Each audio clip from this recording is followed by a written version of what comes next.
The elders from way back told us about the coming of non-native people to our country. And at that time, the elders' instructions were, you got to learn their way too, but never forget your way.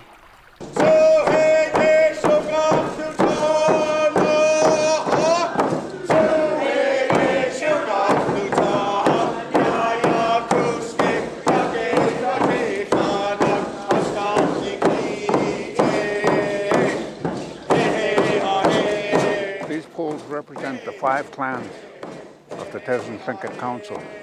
The middle, the wolf, represents the land.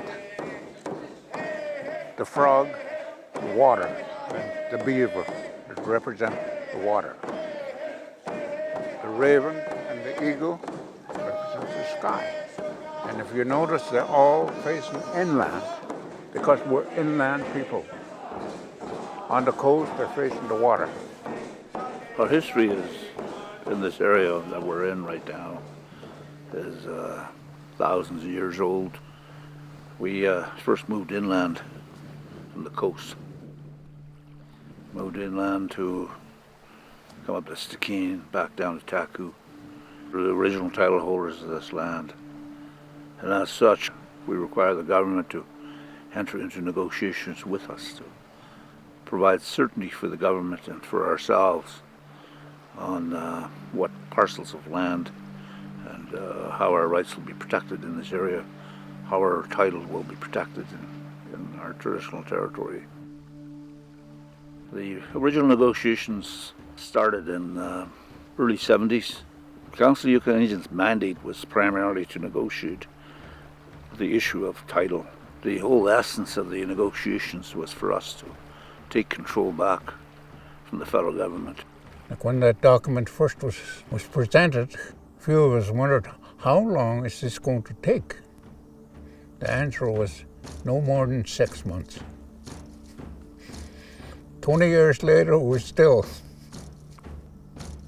But finally, 4 of them finally come out to accept that, and Teslin was one of them. It was early 1980s when we started to work on our constitution. We went around to all the communities and asked them, what do you think about self-government? What does self-government mean to you? When we came to Teslin, an elder, Harry Morris, came to me and he said, you know what self-government means to me? And I said, what does it mean? He gave me a clan list of who belongs to what clan in Teslin. We were developing our constitution as we went along, and then when he brought that forward, we brought the two together. The traditional system of governance was done on a clan-based system. What we've done through the land claim and the treaty process is structured our government through our constitution to reflect our clans, so that each clan has an equal say and input into the decision-making processes that affect people's lives, policies, etc. Part of it was to keep that recognition strong too, right? Today we use that in the governance process to not only provide a balance, because there's some clans that are large and some that are small, but at the governance system we all sit as equals, regardless if you have 300 members in one clan and 30, they both have an equal representation at the government, which I think is pivotal in how we not only have that balance, but it is democracy, if you will, in its finest. Our government reflects our culture. Our culture reflects how we traditionally cared for our people, how we cared for our land. Over there you got a frame of what we did years ago, and there's spruce trees growing in there now that are taller than me. So time waits for no one, does it? Welcome everyone here for our annual assembly. Look forward to the discussion that is going to take place over the next 3 days. We've done our best on Executive Council to fulfill what you want us to do, and over the next 2 days we're going to have discussion around it. In our Constitution, our highest legislative body is our General Council, which consists of 5 representatives from the 5 clans. We have 25 representatives. We're mandated within our Constitution to have at least 1 General Assembly a year. That's when we have our annual reports from the departments, and we report back to our citizens on the work that we did the previous year. We normally do it in July, and we normally do it here in Brooksbrook. We have other governing bodies. Executive Council is one of those governing bodies. Where we were at back from 1984 to 86 as an Indian band to where we're at today, huge difference. The whole essence of the negotiations process is based on self-determination, self-control, being responsible for our own destiny. It's taken us a long while to get to that stage, but now we have 20 years of implementation of our final agreements. We have established our government. We're again passing our own laws and looking after our own citizens. So the shift in the transition has been remarkable. Our family had a cabin here prior to late 1800s, which would have been their establishment here. You know, we've traveled all over through this land. There was many cabins or establishments.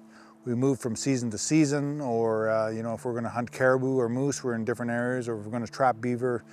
And we all lived in different areas and utilized each area based on the seasons. Well, over time we've seen a lot of changes, especially the living conditions and that. Prior to the coming of the highway, Teslin was not really a permanent settlement, but it was more like a base camp where they'd come in from the trap lines and spent the summer, but as the time went on, you had to go back out.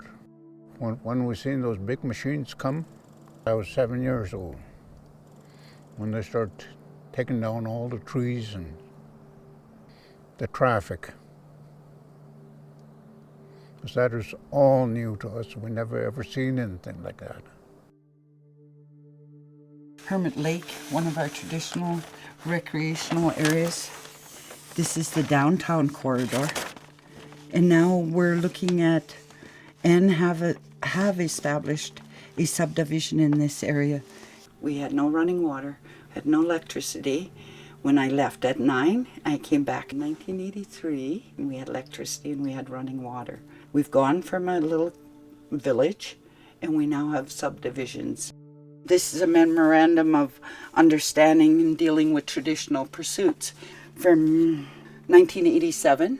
Snowshoe making, trapping, hunting, fishing. Taking something that our people did for a living and then taking it into a memorandum of understanding so that we could enhance and sustain those traditional skills of our people.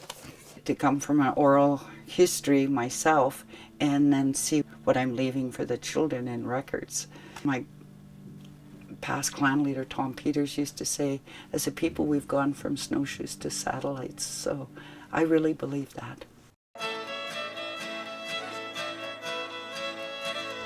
I started council in 1991, and that's when TTC and BOT jointly started working together. You know, we thought, why do something and then you have to do it again? Why can't we do stuff together? Because we all live in the same community. In 2006, we had the first ever joint ICSP, which won the Association of Yukon Communities Award for Sustainability. And we continue to use the plan. So the plan was a living document, and then it came in 2015. Our community planning was surpassing that document. And this time we again won the 2015 award, Sustainability Award from the Association of Yukon Communities. And then on top of that, we won a federal award from the Canada Aboriginal Academic Developers of Canada. And we're really proud of the fact that we went federally, and the First Nations also recognize it, and it means a lot to us. I gained something being on council for that long, and for watching Teslin grow together. I want to see Teslin be a community where everybody can work together and be happy with one page, not two different pages. A lot of growth between the village of Teslin and Teslin Tlingit Council. I mean, we have emergency preparedness plans. We have a very good working relationship with mayor and council and Teslin Tlingit Council chief and council. We set up a not-for-profit community development corporation that has been funded by Teslin Tlingit Council. but it's a community development corporation. It has members from the municipality as well as citizens at large on the board, and it's all about being one community. Last year we had over 50 contracts that we tendered locally in the community to community contractors. We had over 75 employees that we had hired for different projects. So I think that we're doing really well as a community, and it's because of how the Teslin Tlingit approach things.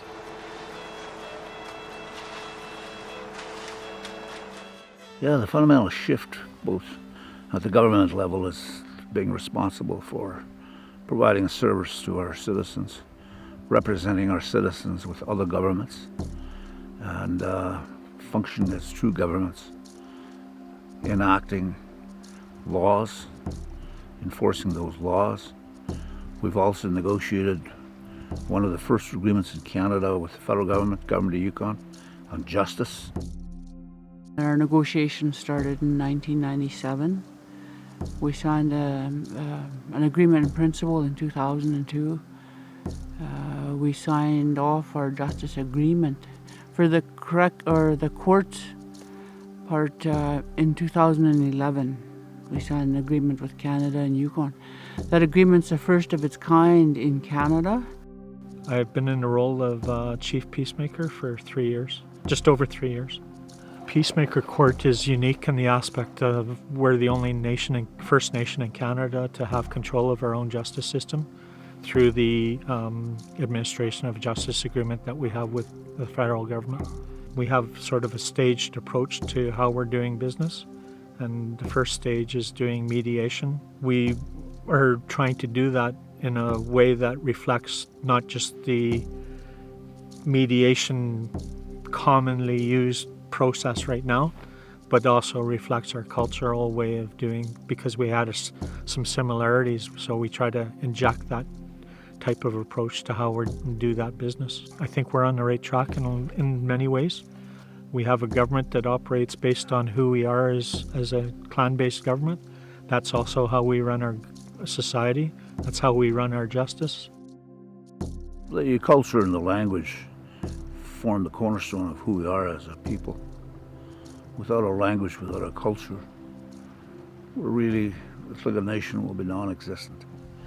With the whole issue around residential school, where our children were apprehended and removed, uprooted from their families and the community, we lost practically a whole generation of speakers.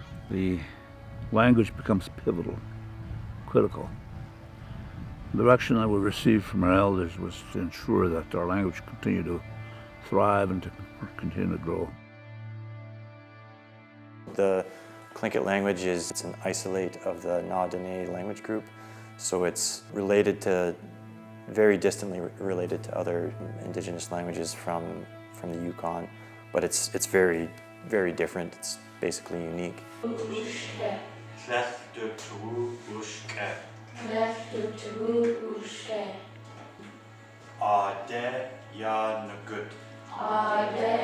It's difficult at first for most people to learn because there's lots of sounds that aren't found in English, so it takes some time to be able to hear them and distinguish them.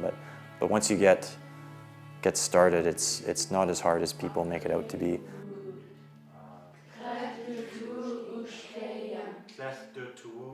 It's amazing how quick they can pick stuff up. It's especially the really young ones. I'm a new teacher, but I've been pretty blown away at how responsive they are to the sounds. There's not many people left that speak it. I've heard lots of different estimates, but somewhere between 100 and 200 fluent speakers, and a few hundred people that don't speak it fluently but understand it quite well. There's always been committed people that have been documenting it and learning it.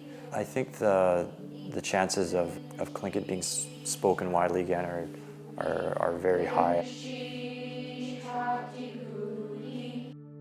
We developed a language strategy that different members of our citizens worked on. Our original focus was just doing a language act, but our elders quickly told us, and our citizens reminded us what the elders told us, is that you can't separate language and culture, that they're so integral that you can't try to save the language without also trying to save the culture. Very proud of the work that you've done, General Counsel, and let's keep on doing what we're doing today.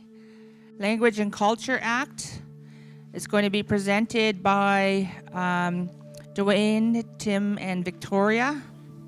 So, Eggy's going to give me a poke with his pen if I mess anything up here.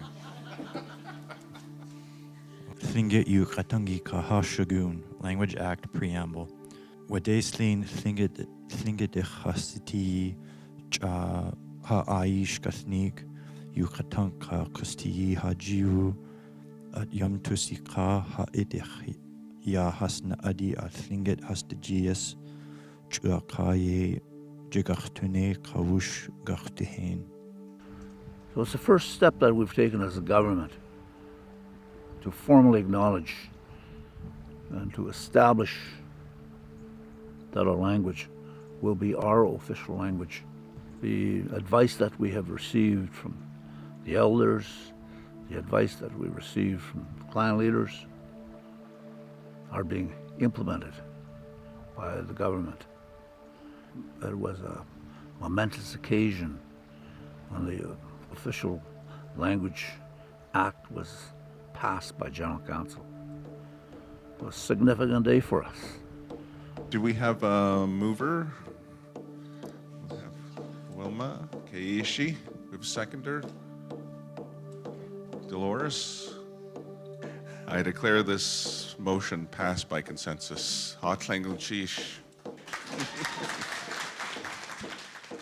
We're rightfully taking our place and taking control of our language again.